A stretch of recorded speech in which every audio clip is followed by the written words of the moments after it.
Chers amis, bonjour, très heureux de vous retrouver. Vous êtes en compagnie de Pierre, anciennement sur la chaîne YouTube, striké sauvagement par YouTube avec plus de 62 000 abonnés. Merci à tous ceux qui nous avaient rejoints. Et donc aujourd'hui, petite revue de lampes solaires. Alors ces petits objets qui peuvent sembler bien pratiques et bien attractifs, le solaire étant réputé à tort ou à raison, mais pour nous c'est plutôt souvent à tort, comme écologique, parce que vous allez voir que ces lampes solaires, eh bien nous en avons quand même testé un bon paquet compte tenu de notre configuration. Je vous montre ce petit terrain de campagne où nous avons plaisir à venir assez régulièrement.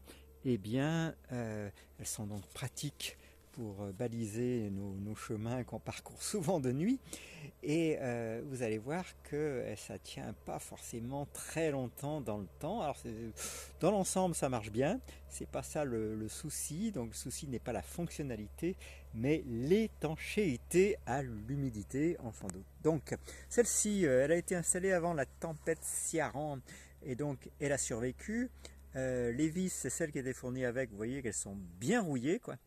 Et tout à l'heure on vous la montrera ouverte, parce que toutes ces lampes solaires de la marque que vous voyez là, TechNet, alors là je me trompe parce qu'en fait la TechNet, c'est le contre-exemple, elle a été installée après la tempête Ciarán, donc désolé, celle-ci est toute récente, donc on ne peut pas encore juger de sa durabilité. Évidemment elle a une belle luminosité, elles ont à peu près toutes la même fonctionnalité, un éclairage permanent modéré qui s'allume à la tombée de la nuit, un éclairage fort, je crois, en deuxième position. Vous voyez ce petit bouton qui est au-dessous là, ça donne des appuis dans une circularité qui fait que le premier appui donne l'éclairage doux, le deuxième l'éclairage fort, et le troisième met en action la sensibilité au mouvement, c'est-à-dire s'allume lors de votre passage. Donc cette lampe TechNet, pour l'instant on ne peut pas encore en juger, on n'en a pas démonté non plus.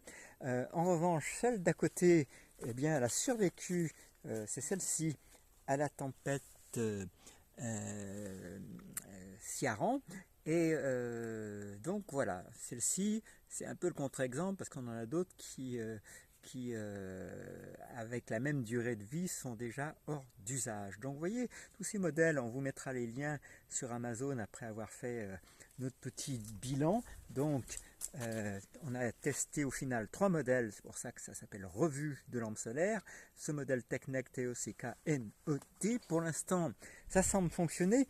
Le deuxième modèle, c'est celui-ci, et puis on va découvrir éventuellement d'autres modèles. Au total, ça fera pas loin de 6 à 7 modèles qu'on va passer en revue aujourd'hui pour cette revue de lampes solaires. Alors celle-ci, c'est un simple petit balisage de nuit. Elle est assez sympa en design, l'éclairage n'est pas fort. Il est encore trop tôt pour juger, parce qu'on l'a installé début de cette saison, c'est-à-dire probablement courant avril-mai 2024. Alors la moindre des choses, c'est qu'elle marche toujours. Ces deux lampes solaires aussi sont d'un bel effet la nuit. Vous voyez, elles marquent le passage d'un petit portillon. Alors pour l'instant, il est également trop tôt d'en juger. Le fait est qu'une maintenant peine à se recharger, mais compte tenu de la situation un tant soit peu ombragée de ce terrain, on peut juger qu'elle manque un peu de soleil pour se recharger correctement. Donc vous voyez, ça c'est des lampes qui se montent sur des poteaux.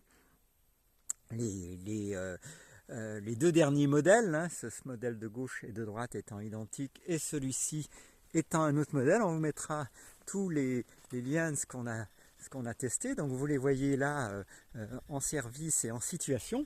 Et puis une autre, on l'a installée à l'entrée d'une serre, en fait, qui nous sert plutôt d'abri qu'autre chose. Alors elle est fournie avec une télécommande, elle donne une belle lumière jaune de nuit, et la marque, vous voyez, ça s'appelle, alors vous avez les reflets là, mais ça s'appelle GESLED, J-E-S-L-E-D, et puis il y a également inscrit dessus Orca.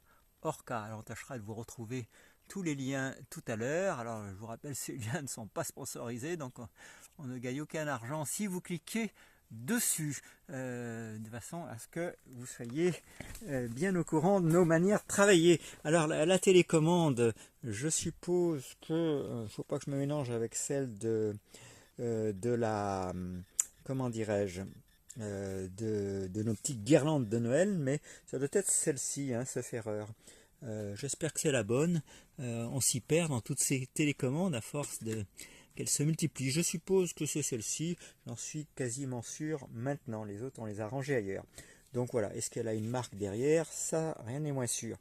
Donc, cet éclairage-là donne la possibilité soit d'avoir un éclairage plutôt de couleur jaune, nous on le trouve très sympa, soit un éclairage blanc plus froid. Et donc voilà pour cette lampe. Elle n'est pas très sensible, hein, il faut s'approcher vraiment de quasiment, vous voyez, à cette distance là pour que ça commence à s'éclairer. Ici on est toujours dans nos lampes solaires installées en différents lieux du terrain. Donc vous voyez, ça c'est encore un autre modèle, un tout petit peu plus petit, c'est le modèle Clownair. Alors c'est pareil, certaines tiennent comme celle-là et puis d'autres ont déjà rendu l'âme. Alors vous voyez là, ce qu'il faut bien observer dans ces lampes solaires, c'est leur mode de fixation. Ici une simple vis. Alors autant vous dire que vous n'avez pas intérêt à trop serrer parce que sinon ça va vous casser la plaque arrière de la lampe solaire. Elles ont toutes le même problème, comme on le verra une fois démonté, c'est que si vous serrez un peu trop en haut, et là Dieu sait qu'on a fait attention, ben, vous voyez, ça baille un peu en bas, ça favorise les infiltrations d'eau et ça finit par éventuellement se glisser dans la lampe, et on verra pourquoi, parce qu'il n'y a pas vraiment de joint, il y a plutôt un emboîtement. Donc on les a ouvertes, hein, celles qui sont en panne, pour tenter de les remettre en service, mais pour l'instant c'est sans succès. Vous voyez, donc ça c'est encore une Clownair. Elles ont toutes un détecteur de mouvement et puis un bouton sur lequel on peut appuyer en principe 3 fois pour obtenir 3 modalités différentes. En voici encore une autre, c'est vous dire qu'on les a largement testées. Alors ce modèle Clownair dans l'ensemble a bien résisté, mais enfin vous voyez l'état du panneau solaire qui est au-dessus est quand même loin d'être semblable à du neuf. Et puis là elle a le même problème, vous voyez, on l'a mis sur une planche bien plate, mais malgré un serrage très modéré en haut, on vous a dit pourquoi, et bien ça baille en bas. Elles ont quasiment toutes le même problème. Alors certaines ont un seul trou de fixation et d'autres en ont 2. Alors celle-ci, ben, on vient de la remplacer parce qu'elle avait rendu l'âme. Et vous voyez, c'est la marque Technet qu'on a déjà vue là-haut. Alors ben, elle est trop récente pour avoir une idée de sa durée. Ces lampes solaires, pour la plupart, sont assez sensibles. Par exemple, si on prend le modèle qui est près de notre modeste petite terrasse, celui-ci là, Clownair, eh bien lorsque on a un petit feu de brasero qu'on aperçoit là-bas, eh bien ça parvient parfois à l'allumer pour peu que la flamme monte un tout petit peu au-dessus de la soucoupe du brasero. Et puis la dernière que je voulais vous montrer avant de vous les montrer démontées, eh bien c'est celle-ci qui se trouve également au-dessus de la serre, mais dans sa partie arrière pour celle-ci. Alors elle est parfaite, elle est un bon éclairage, la sensibilité correspond à peu près à la modeste surface de cette toute petite terrasse là, et lorsqu'on sort la nuit sur cette terrasse, eh bien ça éclaire correctement cette petite surface, quoi. Alors maintenant on va se diriger vers les lampes solaires qui ont été démontées. Alors comme j'ai fait un peu cette vidéo un peu à l'arrache, j'espère que je vais arriver à les extraire de la petite boîte où je les ai mises sans trop de problèmes. Il y a une palette à déplacer, voilà qui est fait. Et puis je vais commencer à les archiver, mais finalement je vais les ressortir pour vous. Et donc ils sont dans cette boîte. Alors, toc, alors elles sont ici. on va trouver ça et je vais tâcher de vous les commenter. Je mets un petit peu d'éclairage en espérant que ça améliorera la luminosité. Alors, vous voyez là, on retrouve bien démonté. Alors le problème, c'est d'enlever les vis tellement c'est oxydé derrière et c'est pas une mince affaire. Alors vous voyez, celle-ci, dont on vous mettra le lien tout à l'heure, on ne trouve pas grand-chose en termes de marque. C'est fabriqué en Chine, bien évidemment. On ne peut que le regretter, mais c'est ainsi. Et vous voyez que elle est composée donc de 4 surfaces. Vitrée est un grand mot puisque c'est du plastique, hein, et elle est en panne, hein, au bout d'environ 1 an et demi. Donc on considère que c'est pas du tout écologique, bien évidemment, hein. Vous voyez le nombre de LED qu'il y a dedans. Et vous allez voir comment c'est fichu. Alors en haut, celle-ci se fixe avec 2 vis, ce modèle-ci, mais vous voyez qu'à peine on visse trop. C'est tellement fin le plastique, je vous montre comment c'est, vous voyez, en termes d'épaisseur. Je ne sais pas comment il faut que je me place pour qu'on voit bien. Vous voyez, c'est d'une finesse, vous voyez, il y a un petit rebord en haut et le plastique est d'une finesse telle que c'est d'une fragilité qui est proportionnelle à la finesse de la chose. Alors, une fois qu'on a réussi à extraire les vis tant bien que mal, sur ce modèle, ça n'a pas été trop compliqué.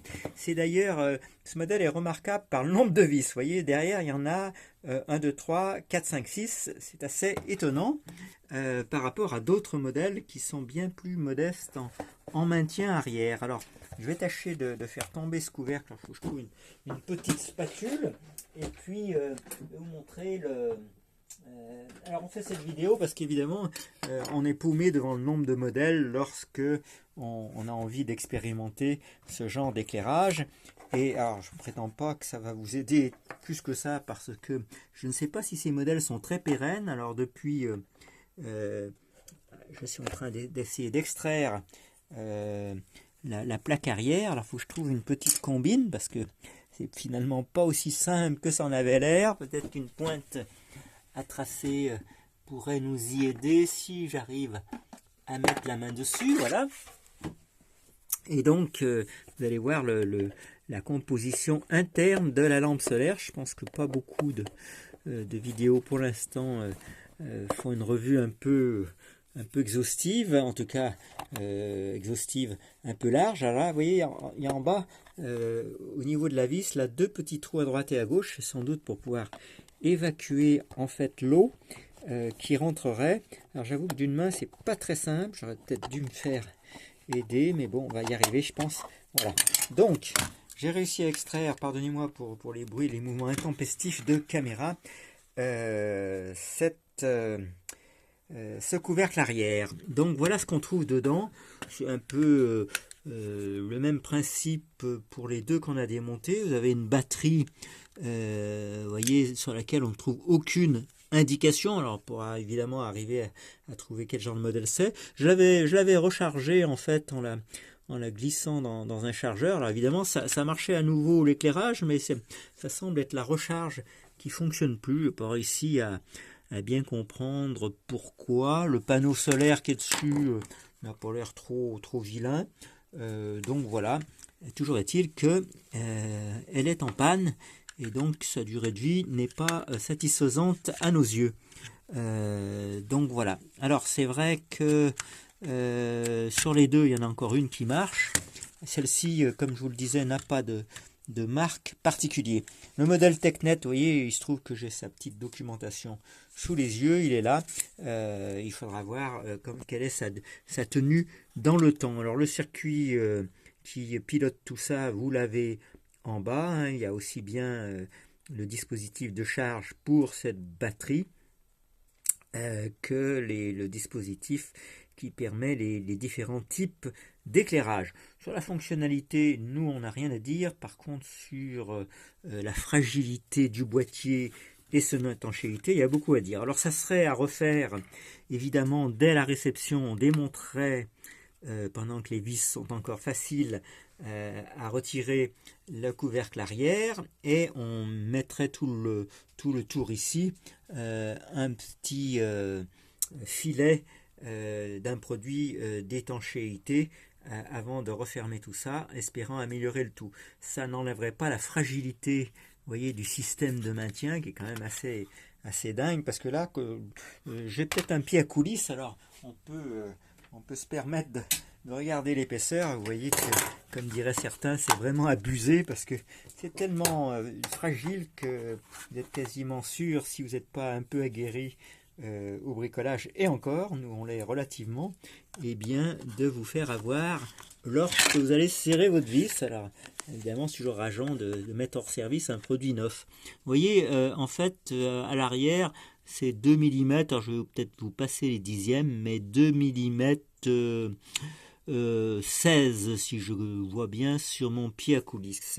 2 mm, vous voyez l'épaisseur que vous avez en son sommet. Donc, assez léger, c'est le moins qu'on puisse dire. L'autre modèle qu'on a démonté finalement, alors celui-là, c'est le fameux modèle, puisque c'est celui qu'on avait en plus grand nombre, elles doivent s'acheter par 4, on va vérifier, et c'est le modèle Klaoner, vous voyez, alors là, c'est celui qui a le plus d'indications au dos, vous voyez, ça c'est les boîtiers arrière. Alors celui-là, on l'a déjà bien démonté, vous voyez, mais ça se présente comme ceci. Vous avez un circuit, un peu d'un format différent du précédent, mais grossièrement avec les mêmes fonctions. La batterie, en tout cas de la même couleur, la même capacité, je ne sais pas, mais c'est vraisemblable.